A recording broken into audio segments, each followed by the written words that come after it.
Meanwhile, the private sector is pushing for sweeping reforms in the country's power industry. This in the wake of rising power rates. Freddie Abando reports.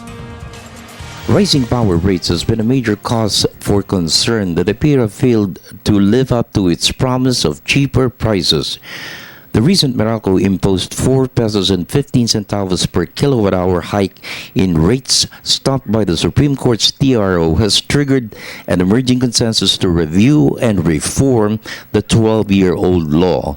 No less than Energy Secretary Jerry Copetilla to the proposal by proposing that government build power plants as buffer when supply is down to stabilize prices. The bottom line is I always look at the bottom figure. Okay, did we gain or did we lose? So on a subsidy, it doesn't mean that you actually lose, because when you subsidize, somebody gain, and it's that somebody far higher than the subsidy that we gave in the economy.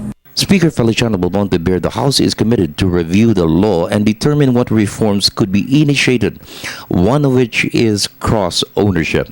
A power company should be engaged only in one type of operation. At present, a number are engaged in generation and distribution. I personally think that cross-ownership among the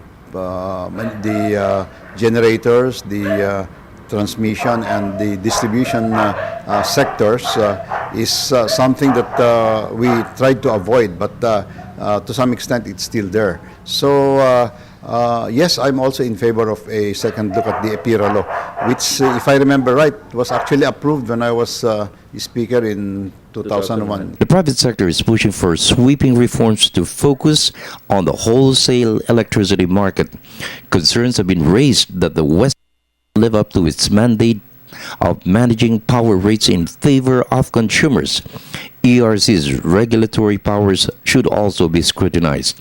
The whole, WESM system and how this is all working, we need to look at, because WESM in concept and in theory, that'll work well in a spot market when you have surplus power, but we don't have surplus power. So in a power shortage situation, the spot market actually has spikes. So that's why the prices are going up dramatically. And they're essentially the same supplier into the regular market and the spot market. So we've really got to sort that out. Power rates has been a major reason why foreign investors are tentative in investing in the Philippines.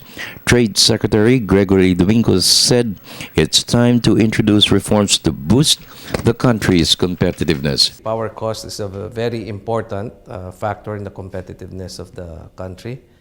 And in spite of the high power costs that we have in the Philippines, we have been able to attract a lot of foreign direct investments.